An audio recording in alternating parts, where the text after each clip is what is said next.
as I was waiting for us to connect, I was counting up a couple of things.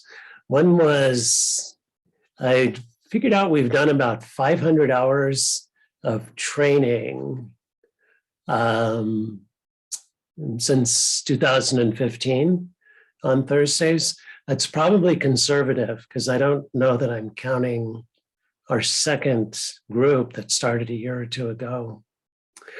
But we probably spend about 500 hours with our Thursday colleagues. And these are folks, 3, 4, 5 team certified people. Counted up 16 who had become level 4 after training with us for a while. And then I asked myself, what have we learned in that time? And no answer immediately came to mind. So I figured, as one of the founders of the group, perhaps you could tell me, what is it that we've learned? That's a great question, Daniel. I was pondering that too. Like, how do we summarize what's happening in our groups? And what are we learning here? I guess we could answer that both from, like, what are you and I learning? And also, what are the folks who are joining us learning? And my guess is that they're very closely related. And so the field that we're in is around helping people. And so, therapy, presumably, if it's successful, a person comes and sees their therapist and then they leave feeling better or with some problem in their life solved. And the therapists who are coming to us, I think the problem is that their patients are not getting better. They're suffering tremendously. And what we're offering is to help them help their patients. And I see that happening a lot. And I feel very proud of the people who have come and learned, and because they're all doing it in the name of others, that they're serving their patients. And that attitude is just so beautiful in my mind. I think one thing I've learned is, gosh, the people who come to these training groups are just the best people in the world.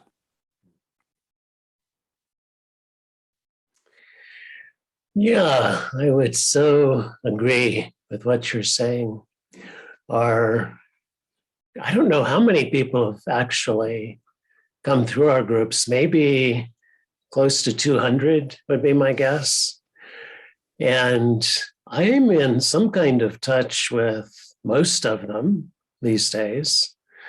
So many folks have remarked that one of the best things they get from Thursday is family. Some of our colleagues are working in settings where they have regular contact with other colleagues to support them and provide consultation and inspiration, comfort, these kinds of things. But my guess is most of the people that we have worked with are in solo practice. So Thursdays is their opportunity for professional community, consultation on cases or personal work. And folks consistently have said to me over time, this is the favorite part of my week. Yeah, I agree with that sentiment. There's real magic happening in each of our groups, and it's exciting. It's exhilarating. Every meeting is different, and we're exploring such important topics for people's lives and how to help people.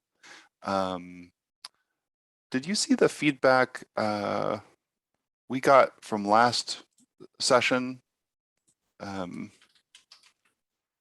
Just wanted to pull that up here.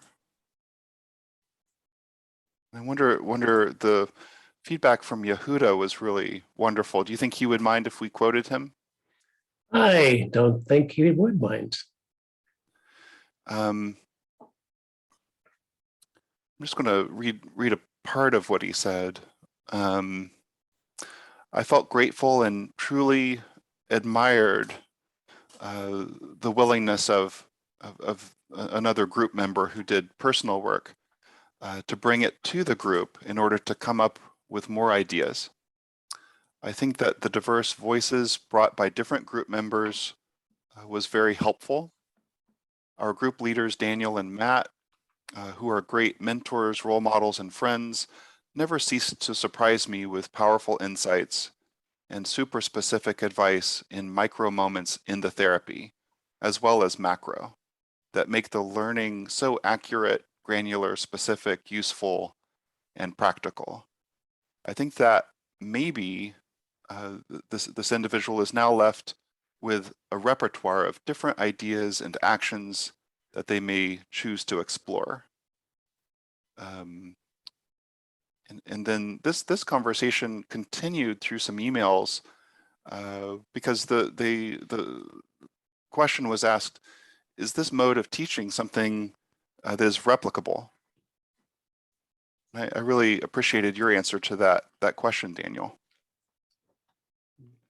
Like, is there something we're doing that's magic, or is this something that can just be passed down from generation to generation, getting better and better?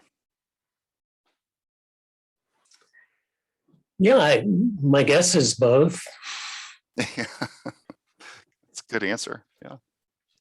Yeah, if by magic we mean something that just arises out of our connection with each other, our history with each other, the training that each of us has done individually. So while we train together, all of us have trained with other colleagues in other settings, other team settings, or other forms of therapy. So we bring together probably thousands of hours of collective experience when we take up a case together or we take up personal work. And when Yuda was talking about macro and micro, I saw something that I've not seen before, which was that we can give very specific feedback in a moment in time in therapy where the choice of a single word can make all the difference. It reminds me of doing yoga training where I'll be in a class and we'll be doing trikonasana or some other pose. And the teacher will come over and touch one part of my body. And my body knows what she's asking for. It gives her what she's asking for. She goes, "Thank you." And then my frontal lobe goes, "Oh, that's what happens." So it's like that in doing cognitive or behavioral therapy. One little piece can light everything up. And if that piece is missing, things don't light up. And then on the macro level, to understand the context for the problem with the consultation, say, I have seen over time, and you've really helped me see this, that very often in the consultation, we recapitulate the dynamic in the therapy that's stuck. Right. It might be an "I feel" statement. The therapist is doing very high level of work, but they're not letting the patient in on what they're feeling as they're doing that work. And then in the consultation, we'll realize, oh, that's missing. So one of the things that I've learned during our time together is to keep an eye open for the way in which consultation is a fractal that includes the personalities in the room doing the consultation, but might very well also contain those personalities and dynamics outside the room. Yeah, I really appreciate what you're saying there. That's helping me understand more deeply as well. The the metaphor of just a very small adjustment in what folks are doing can make all the difference in how they're coming across to their clients and how helpful they can be. And then seeing the bigger picture too is so important. And once we see, oh, like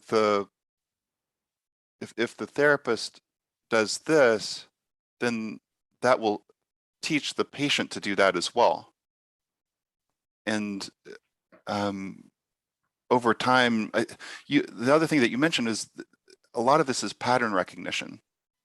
It's like, or hearing a song, we kind of know how it goes, and we can point out, oh, yeah, this part of the song is missing, or this element needs to be here, and that makes all the difference. And I think in learning, one thing I respect most about the people who are joining us is that they come there with the desire to learn and to get that redirection, to have their teacher say, no, not this, that, and they welcome that. And that's so admirable. And that's why I said earlier, I feel so privileged and so honored to be part of the training with the folks who come to our groups, because they're just wonderful people ready to learn and wanting to bring that learning to others.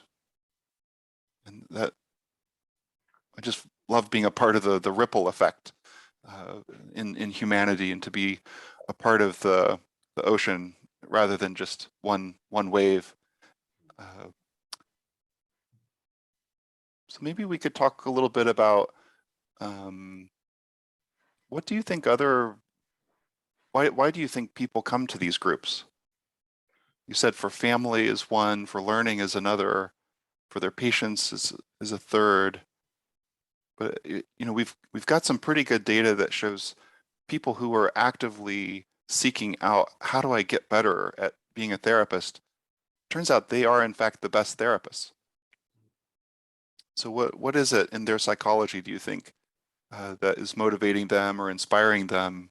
What qualities would you hope for in your students? What a wonderful question. In All Things CBT, last week, one of our subscribers posted the question, what would make an ideal patient? I'd never thought of that before. So I had to think back on the qualities that would be present in a patient if we're one of those people who I would just look forward to meeting with, and we do tremendous work together. They transform their lives and move on.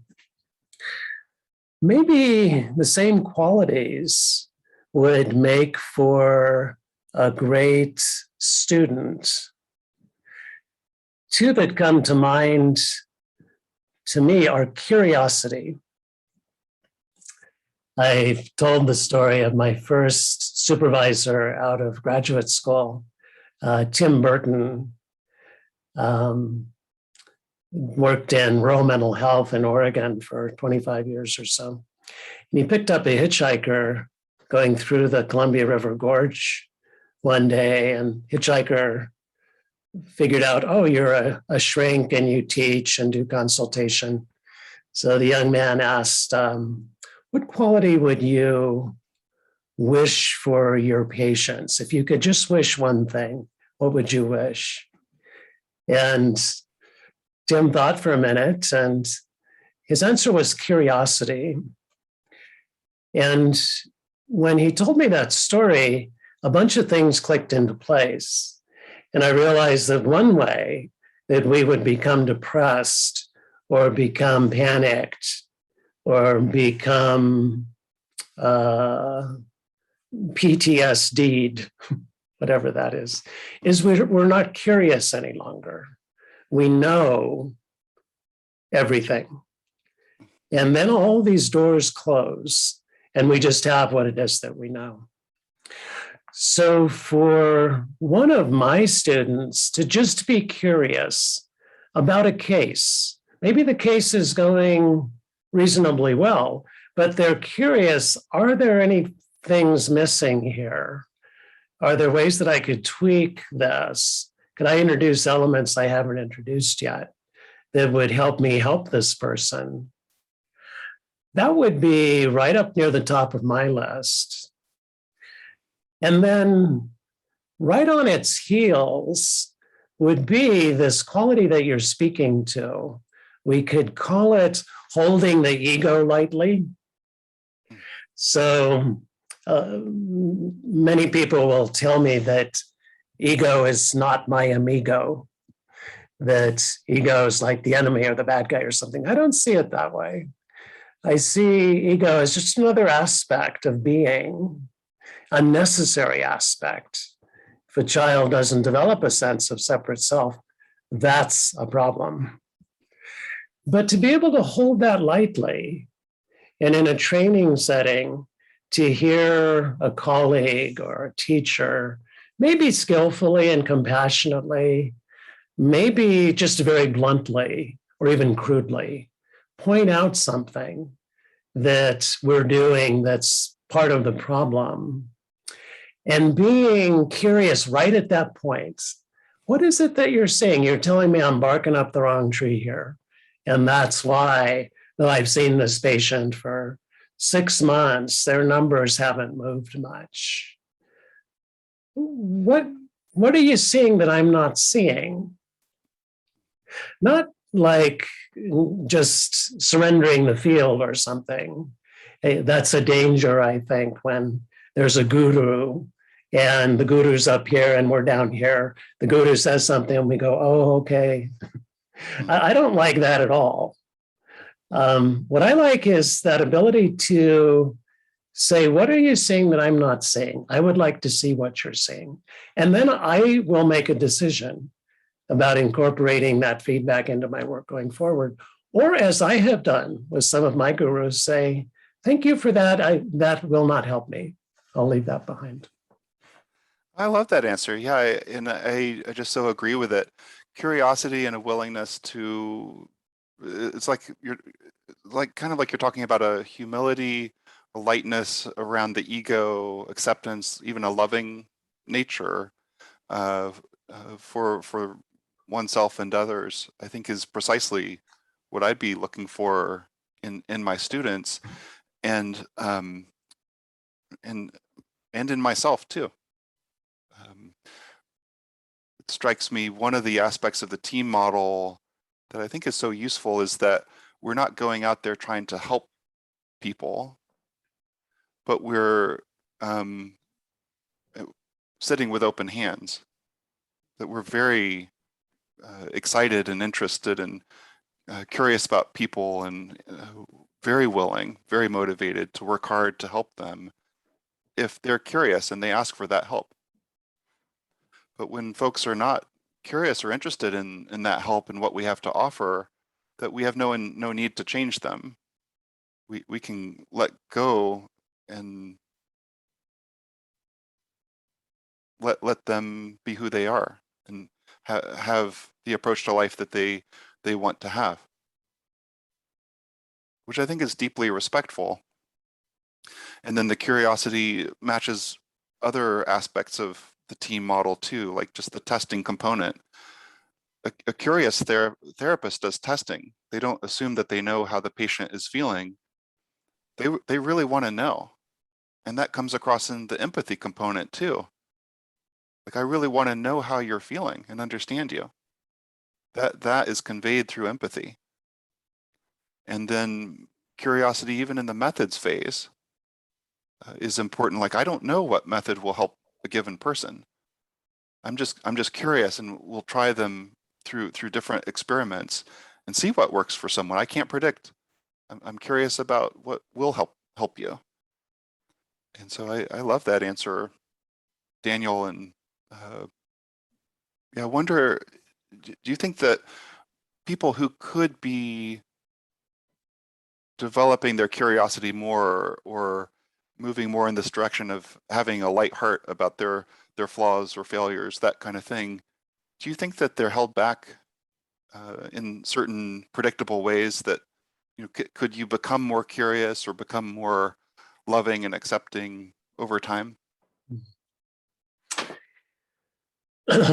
Thinking of one of my Zen teachers who I trained with for many years, there were people in our community who had trained with us very diligently, gone on, 10-day meditation retreats where we would meditate for 12, 14 hours a day, multiple times a year, had a very consistent daily practice. And they didn't develop. There were no moments of insight. And it was something that we talked about in our communities. How is it that people who are so diligent just don't break through? And Joan, who had probably trained many more people than you and I have by that time, said to me, I've thought about that too. And what I've come to is that they don't want to. Mm-hmm. Now, Joan not only teaches Zen, she trained at the Jung Institute in Zurich. So she had a psychological sense of things too. But I think she was pointing to something that in team we would call agenda setting. And I think when it comes down to developing more curiosity or developing a lighter hold on our egoity, agenda setting's the key. I don't think you and I, Matt, could instill that in one of our students.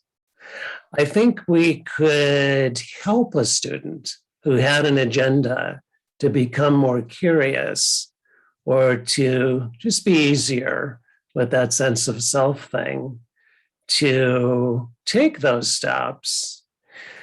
I would see that if someone does have that agenda, the way that I would teach those two things would be modeling it.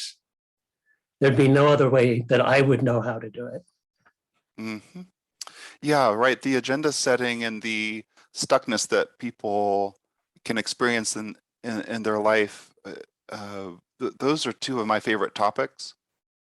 Why do people get stuck? Like, why do they not progress in their, whether it's they're learning meditation or practicing Zen, or they're in therapy, or doing almost anything else that they would want at some level want to do, but at some other level be unwilling to do or to pay the price.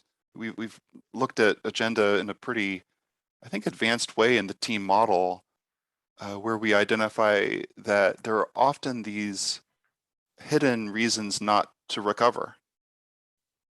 And there are also prices to pay to achieve recovery that oftentimes people would not be willing to pay. And so you're describing in the first example, someone who's willing to pay a high price. They're willing to work really hard and sacrifice a lot of their time and effort and energy, but there's something else holding them back. There's some other hidden piece of resistance that needs to be brought to the surface. We need to become aware of it. They need to become aware of it. If they're wanting change to occur, we need to explore, understand, befriend, and begin to love the resistance. And then once we've done that, then we can usually let go of it, and we can see great progress being made. But it's more than just whether we wanted it. It's also, are we willing to pay the price to get it?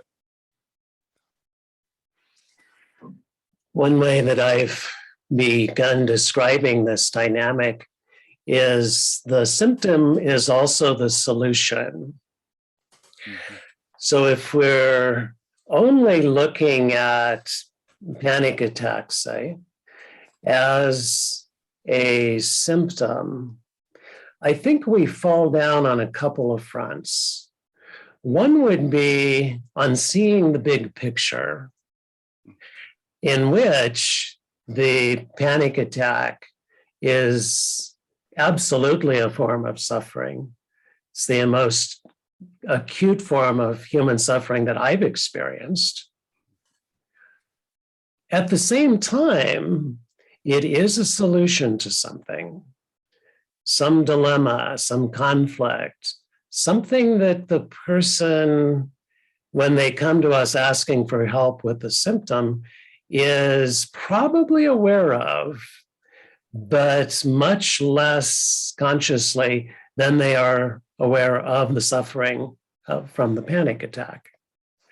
So if we can see that and can ask skillful questions, I think we can set the stage for an authentic recovery where someone would walk away from that whole construct, the physical, emotional, cognitive, behavioral, relational, and so forth, construct that would produce a panic attack, and walk into a more adaptive solution than the panic attack itself. The other thing I think seeing the symptom as solution does is allows us to offer the person authentic empathy. If we don't see that side of things, I think we run a danger of falling into a kind of, oh, you poor dear form of empathy, colluding with the part that's these panic attacks, they come out of the blue and I can't control them. They're like, COVID, they just come in and then I'm sick or something. And I think colluding on that side of things is not actually empathy. It's something else. Yeah. What comes up for you as we talk about this? I think it's one of the core points of the teaching we do. Exactly. Yeah, I like that. That at some level we're to quote David, we don't treat panic attacks. We treat human beings who are experiencing panic attacks, and if we're missing the human being there, or separating the human being from their symptom, then we're missing we can't actually help them, right? We can go through the methodology, but we won't be able to understand why the symptom is actually important to that individual, what it's solving for. And I've had panic attacks and all kinds of different phobias and anxiety, social anxiety, etc. And they were always serving some purpose, whether it was kind of like protecting my ego or a way of expressing a feeling that wasn't, I thought wasn't allowed, or but it was solving some problem for me, or giving me some false sense of security, perhaps, and if we fail to understand that these are real needs that people have, and they're important and valuable at some level, but we can do a slightly better job at solving for these problems, then we'll be trying to take something from the patient that they don't even know they, at some level, feel they need. And so we'll get into these conflicts. I think one of the hard things about being a therapist is when you are trying to take their symptoms away from them. And you realize, oh, they've got all this resistance. But the reality is we just created it by trying to take the symptom from them that was actually serving them. And just we needed to understand better. We needed to be more curious about why this individual has this symptom that they're complaining about too. Thanks for saying so, Matt. Heather Clegg and I, one of our wonderful Thursday colleagues, offer a course. I think we're offering it this fall, an alliance resistance course.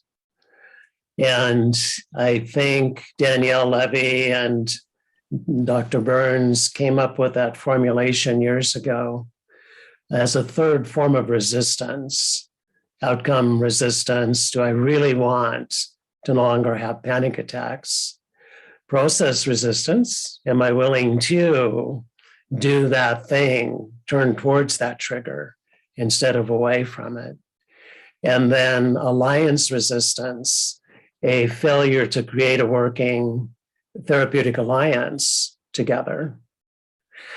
And I think when we first struck out on our adventure together, we were formulating alliance resistance as something that patients brought to the therapy.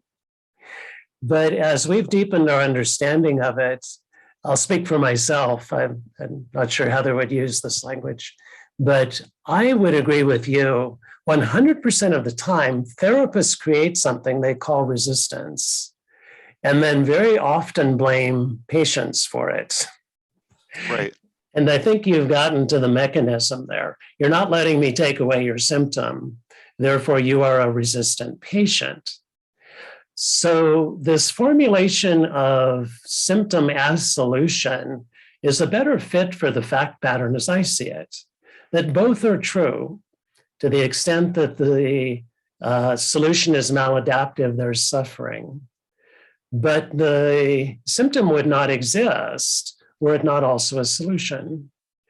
So instead of taking anything, I would also say instead of giving anything essentially to the person, if we can sit with them and help clarify that there's this solution slash symptom that is creating suffering and also resolving some kind of conflict.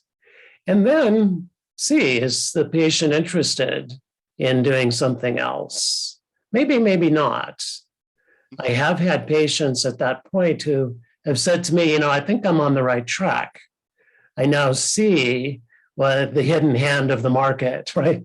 It's not mysterious anymore. I see how I'm doing this. I think I want to keep doing this, whatever it is. An anxiety disorder, chemical dependency, relational conflict, and so forth. And it's a wonderful moment in therapy. I would not call it a failure. I would say that is a success if the patient can see the big picture and own it. I really like how you're thinking there. It occurred to me coming into this field from a medical background was actually a challenge for me because I had to shift gears mentally to from a mindset of I'm going to be the agent of healing. I'm going to heal this person by doing something to their body, like giving them a pill or binding a wound or suturing them, or I'm doing something to this physical body to heal it. And I think therapy is very different from the medical model, is that we're trying to understand at a deep level why this individual needs this way of thinking or feeling or behaving that is clearly a source of suffering to them, and would not want help.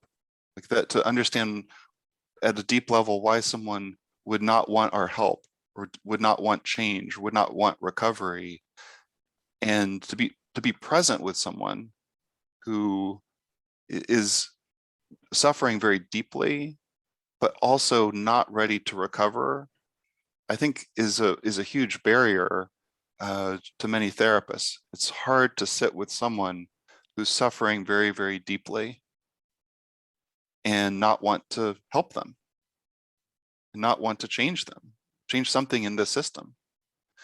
And so I think you're identifying that staying in empathy is really hard, and people skip into some kind of helping or fixing of the other person, like per the medical model, that creates that resistance. And as soon as I need to change the person at any level, I've disqualified myself as someone who could help them.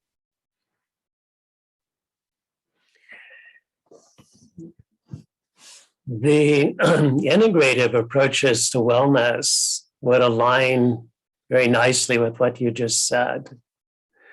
So instead of seeing the symptom as the problem, to see the ecology of the human being, which would include where she lives, the air she breathes, what happens to her when she steps out on a street. There's a deep ecology that integrative approaches would take into consideration when a person presents with a symptom. And my training was in social work, so I think I was more oriented to systems approaches, family systems, neighborhood systems, political systems of justice or oppression. But to understand the presenting problem in that big picture, I think is the future of medicine, physical medicine. And my guess is it's also the future of psychotherapy. That as we deepen our understanding of what's happening in the big picture, do you know the concept of a holon? No, I'd love to learn about a holon. Who was it who did this? I think it was a German physicist or someone who developed this concept. But he saw a holon as a way of describing an individual that's also part of something larger. So at the molecular level, we could say there are these things called, electrons. That's an individual thing. It's part of something larger, which is an atom. The atom's an individual, but the atom is part of something larger, say a cell, and so forth. And I like the concept very much because it will take us from the subatomic to the intergalactic and just recognize that each of those entities, human beings, relationships, families, communities, and so forth, have this dual aspect. We could say they're both particles and waves. And I think when we're considering human suffering, the concept of a holon can shed light in a way that if we're simply staying with the individual or the particle, will fail to have that light on things. I'm really enjoying learning about holons, and it kind of puts the universe into, in the microverse, I guess, into a more understandable structure. And I think that's a lot of what we're trying to do in therapy, is to help people understand their life has a certain structure to it, and their suffering has a certain structure, a predictable pattern. And one of the elements of agenda setting, which you brought up, is probably the thing that sets team therapy apart from other therapies, is specificity, is to recognize these patterns and fractals exist, and we don't need to understand the whole thing. We don't need to understand a person's past and talk to them about their childhood for 10 years before progress can be made. We only need to know about one moment in time where the symptoms were occurring. Then we have this tremendous understanding that flows from that, and this tremendous leverage and power to actually help someone who's wanting that help. And I think without even that one tool, just adding that one tool to the repertoire of someone who's a skillful therapist and wants to help their patients a little better, would be one of the first I would add. The understanding, okay, people will have these patterns in their lives. If we understand just one moment where that was occurring at a very, very deep level and can resolve the problem in that one moment, then the next time they're in that identical situation, the pattern has repeated itself, they will have something they can bring into that situation that will help them get out of it.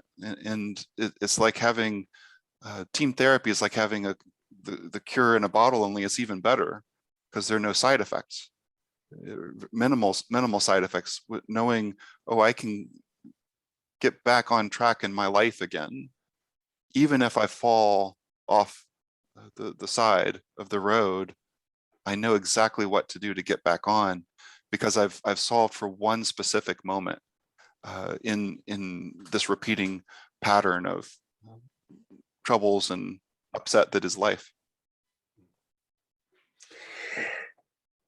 In Zen training, one of the things we hear is that everything we need to go this way very deeply is already here. So the error a Zen student makes when she's getting started is to think, well, if I can set all of the conditions up right, maybe go to the Himalayas and sit in a cave for a year or something or other, then I'll be able to break through to a deeper understanding of the structure of the universe. That's the problem. Right. So the specificity that comes in Zen training is very like the specificity that we urge our colleagues to bring to their work. It's all right here. It's all in the room. It's all in our relationship with each other. It's in the body, how the body holds itself. It's in the mind, the thought patterns, how the mind holds itself. It's in our relationships, how we maintain certain positions relationally by casting ourselves in certain roles and others in certain roles. It's all right here. And it's somewhat difficult at first to get our minds around that because we want to go find something else. But there isn't anything else. Something else is a myth. Yeah, some of my most upset patients I've ever worked with were folks who were trying desperately to feel better by doing things like going on a vacation. And then when they got to Hawaii or wherever this wonderful place was they were thinking they would go, they realized that they felt even worse because they were telling themselves, I should be feeling better. Not realizing that I guess the saying is wherever you go, there you are. It goes back to the cognitive model. It's not where you are, what you're on the outside is an experience you're having. It's how you're interpreting that experience, the meaning you're taking from it, what you're thinking about that experience that is creating your mood state. We could go to Hawaii in a very curious, accepting, interested mindset and really enjoy it.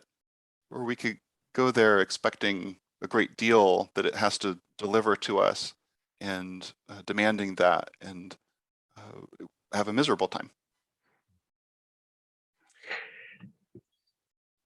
A couple of my great teachers in that direction were people on Skid Row in Los Angeles, where I lived for a while with a Catholic worker community. These were folks who lived on the street, had nothing. And there was a consensus in our community. We just called certain people saints.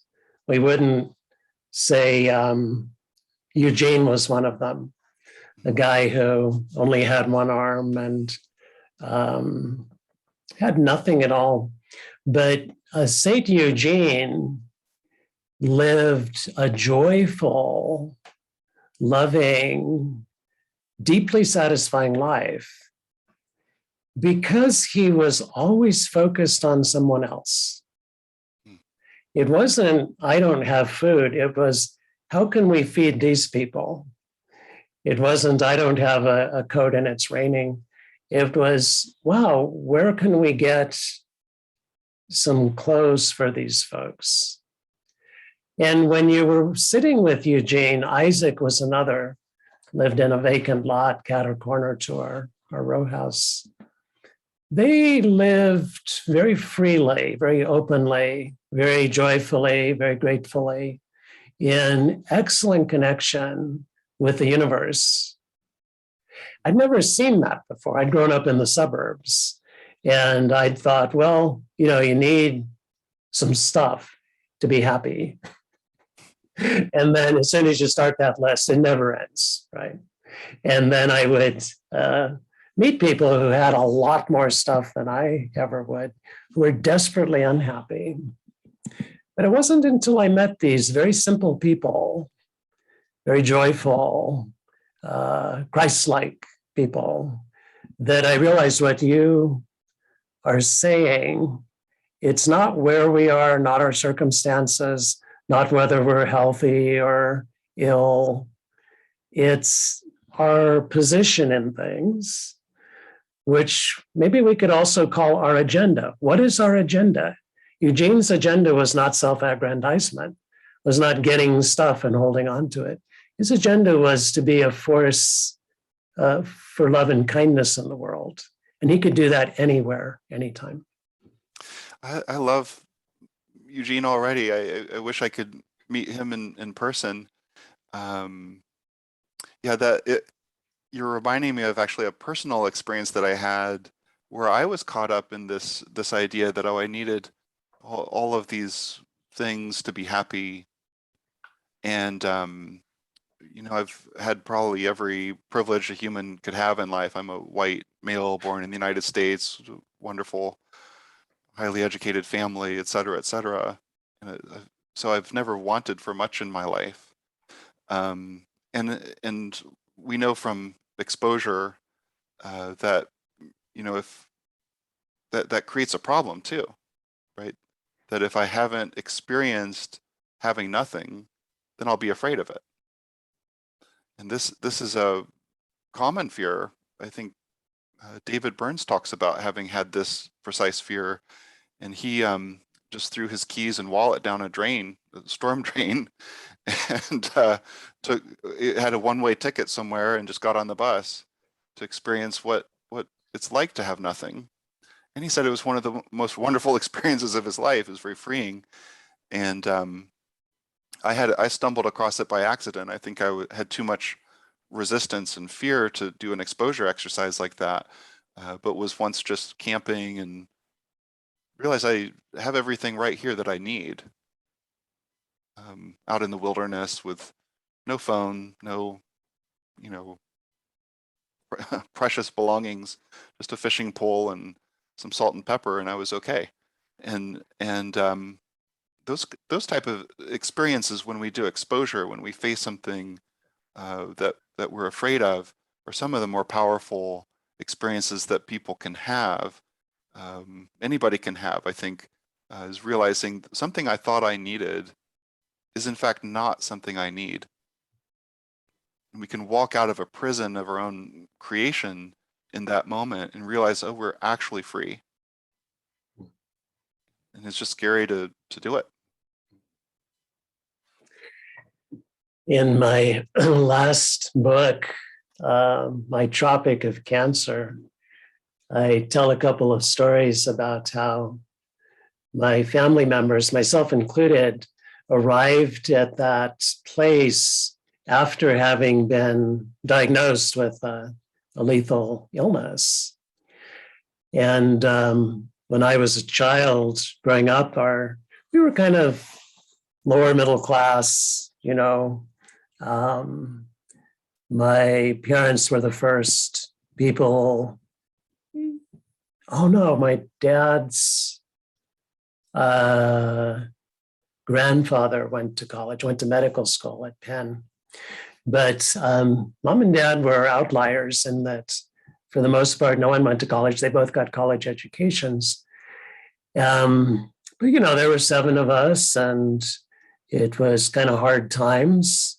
So we didn't have much, but my mom used to say, well, at least we have our health. And that was what I was holding on to, more at a subconscious level.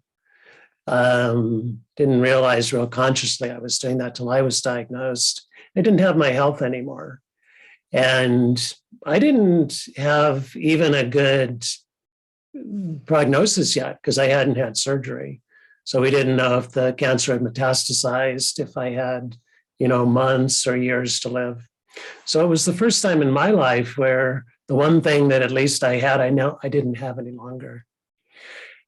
And then I went through a process that my mom went through as well. She died of liver cancer death, of realizing, oh, we're free. We thought we needed our health, the way some people might think they need possessions or love or life. I'm okay if I'm alive. Mom and I realized, no, we're just okay. We always have been, we always will. We forget that. And that's the relapse component of the work that we do. And certainly the component of Zen practice as well. They say the Buddha is still practicing and he's only halfway there. So if Buddha can relapse and forget that he's okay, I think we're allowed to do the same. And so much of my life, personally and professionally, has been that process of realizing, oh, it's just right. Always has been, always will be. And then forgetting and going, oh, shit, it's not all right. And now somebody has to change, or I have to change, or the circumstances have to change for me to get my all rightness back again. I like what you're saying, and it reminds me of another conversation we've had in the past where we talked about this kind of the dark side of hope, and that we can have hopes, for example, that will maintain a perfect health, or in fact that we'll just have ever improving health. We'll get better at our exercise routine and eating the right way, and therefore we'll avoid sickness and death and dying, and that false hope gives us some sense of security. But to break, what we really need to recover is to let go of that hope and to realize and accept, no, we can't avoid death and dying, and we don't have to, and it's okay. It's just right. And I don't know if that makes sense or not, but I frequently see people holding on to hope, or the idea that they need something, putting all their hopes in it. And that is their barrier to recovery. It's, and then it would be, and then it kind of becomes my task to let go of my hope that I could help them against their will. And instead try to understand them and understand why they would not be willing to let go of this thing they think they need, or this hope that they believe protects them.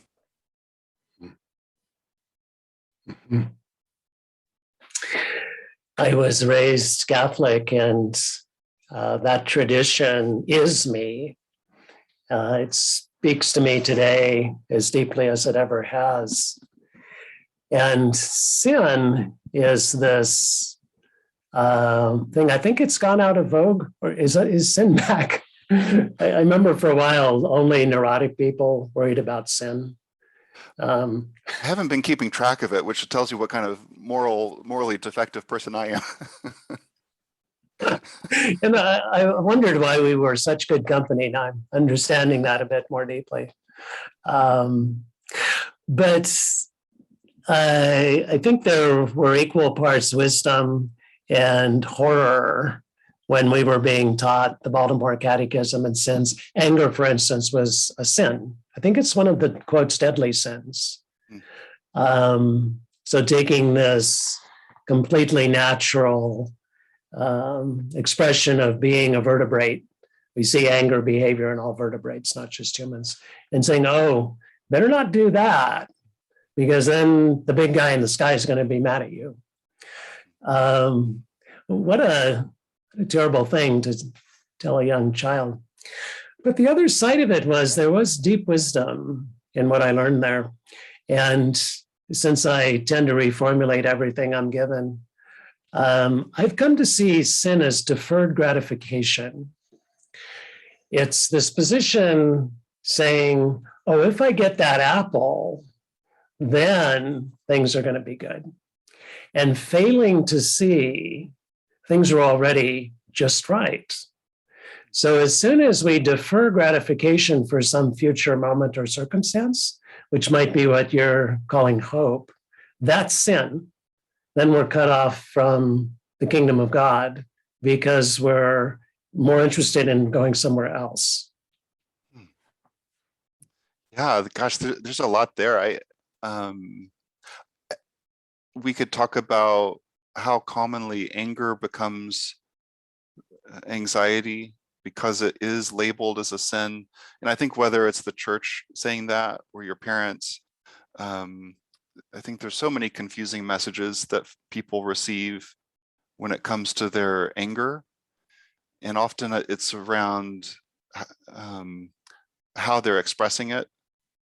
They're actually being punished because they're causing people to punish them when they're expressing their anger in some way that's, damaging or violent or something like that, rather than people seeing, again, the human being doing those actions and trying to understand why they're doing those things, and being patient and helping them find another way of getting their needs met that is non-violent or non-destructive.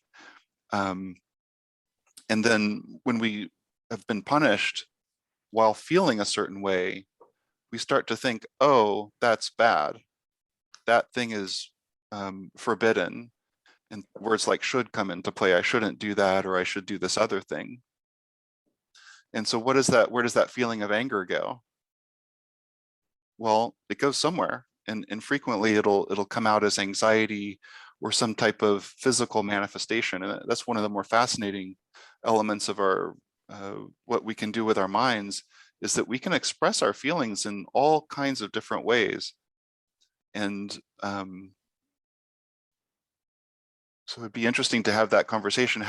When we're helping someone who thinks of anger as a sin, we bring into play things like their anger is something that is helping them stand up for themselves, helping them protect themselves. It's part of their sense of justice and how relationships work, the quid pro quo, or just the unwritten contracts that are in relationships. When those are being defied, the anger is a way of trying to corral people back in line in terms of what could be a cohesive relationship. So there are all these positive qualities about the anger, and I think a lot of times what we're trying to do is figure out, how do we express it? How do we share these feelings with the world in a way that's healing and productive and beneficial and good? So that could be a wonderful topic to explore more. And then the topic of deferred gratification has also come up many times in our group, how when folks are willing to defer gratification, their lives suddenly start to blossom more. Things that tend to be worthwhile in the long term and tend to also require a lot of investment of time and effort and energy to get that thing. Whereas the things that are pretty easy gratifications tend not to build over time, tend not to become more and more gratifying. They tend to cause problems, whether it's eating a lot of junk food, and that pretty quickly leads to diabetes, and obesity and physical disease, or if it's anger itself, like expressing anger in a violent way. That's very tempting. It can be seductive and addictive, but it also will destroy our relationships. We'll end up feeling alone, maybe incarcerated. And so finding out, okay, what is a long-term strategy that leads to greater and greater happiness in my life by blending together a lot of these different ideas that we're talking about. Communication, how do we communicate effectively? How do we treat ourselves in a kind, curious, loving way? It's integrating a lot. And I was wondering if we could shift gears a little bit in the conversation, and those might be topics for another day. But I would be curious, what do you think students coming to our group, what are their needs? Like, what do you think? Do you have a sense of what they're looking for, what's motivating them, and what would their questions be? What are the most common places where you see people struggling either with their desire to join the group, or to participate in the group in the ways that would be most beneficial to them? Just love to hear your thoughts on that. So one of the things that we do is provide folks training in the direction of themselves becoming trainers. And one of our current members, reached out to me last week and said, Daniel, I'm interested in level 4. Would you support my moving in that direction? So I emailed him back and I said, I would love to support your moving in that direction. That's one of my favorite things to do. Teach people who can, put me in the shade. And I think I've already succeeded in that multiple times here globally. But then I like to say, and how about giving me a self-assessment? How do you see yourself in terms of being ready to do what Matt and I are doing with your own group? And when I ask that, people are uncannily accurate. They know themselves at least as well as I know them. So they just tell themselves where they're at and what they need. And one of the things that he said that he needed, it might have been the only thing that he thought was a growth curve item for him, is something I've heard regularly when I've asked people for self-assessments over the years. He said, I need to get better at pointing out the errors that people are making and really holding people's feet to the fire when it comes to giving gentle ultimatums, say. So he was calling out this over niceness that we've observed in ourselves and in our colleagues over time. And very consistently, people have identified that as a problem. I'm just too nice. There's this patient who's has a catastrophic life, lovely human being. So enjoy getting together with her. But she doesn't do homework. But I just say, oh, well, that's okay. You're going to do it this week, right? And she says, oh, yeah. And then 6 months goes by or something. So this too is probably an entire topic. Living here in New Mexico, I offer Breaking Bad training for therapists who have identified that they have this problem and would like to become less nice. I wonder how you see that particular piece in the training that we do together.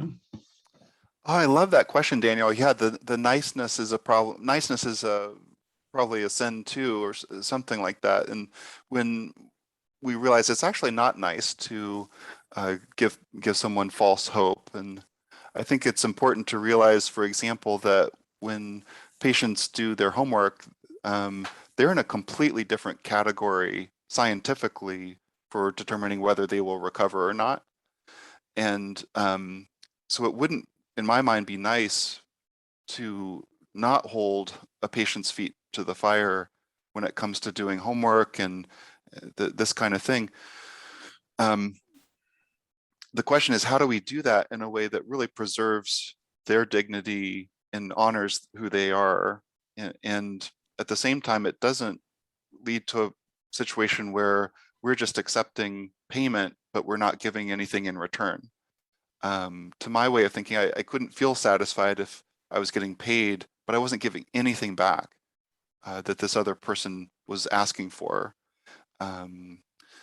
So the niceness that I've had to overcome there is the way that I overcame it was to realize I simply cannot help someone with, say, a relationship problem if they won't let go of blame.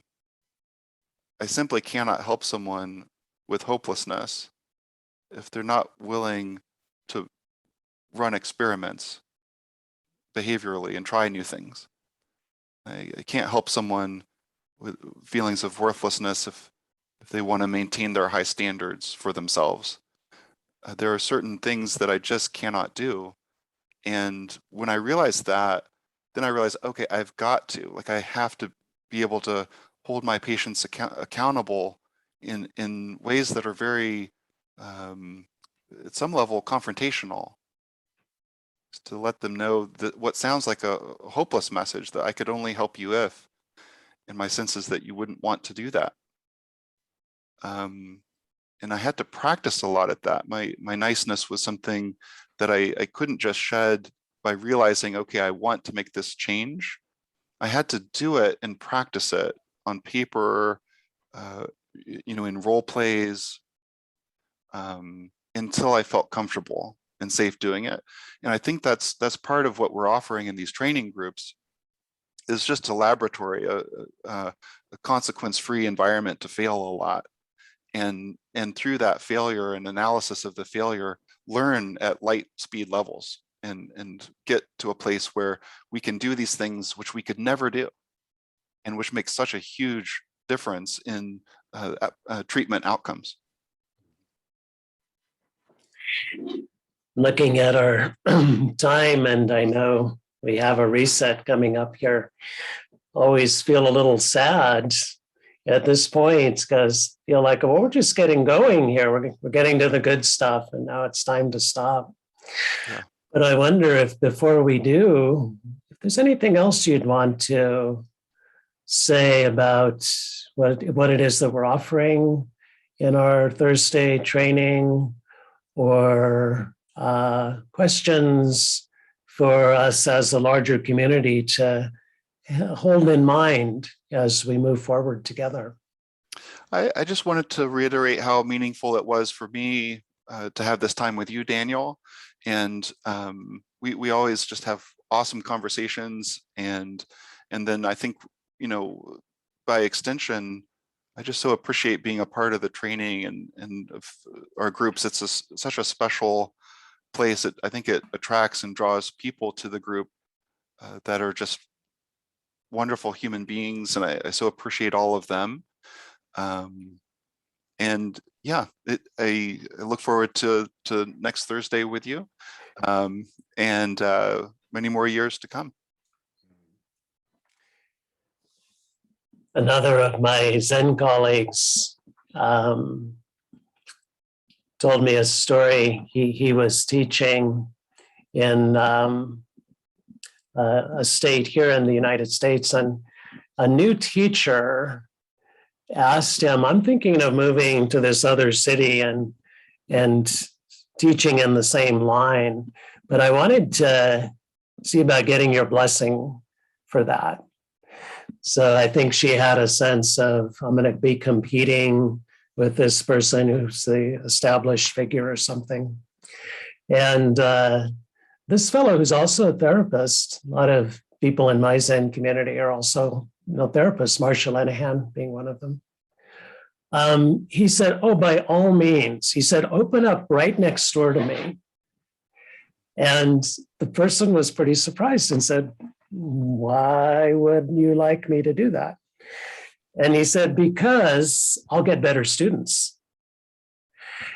And he talked a bit about how a teacher is only as good as her students. A therapist is only as good as his patients. And one of the blessings that I've experienced on Thursday is we've had wonderful students/teachers who have helped both of us develop as students and teachers. So it's probably another an example of a hold-on or codependent arising, that we all come along together or we don't come along. So I'm deeply grateful to you, Matt, who was the originator, the pater familias of the group, and the hundreds of folks who have traveled with us. It's wonderful how some folks just come and go. They're here for a while and then move out and do what it is that we do, and then circle back and touch bases. So deep gratitude to you and to all of our folks for co-creating this co-rising. And I too am looking forward to seeing you on Thursday and sitting down and chatting in an unbuttoned way again sometime soon. Sounds great, Daniel. I look forward to that. All right, my friend. Until then. Until then. Yeah.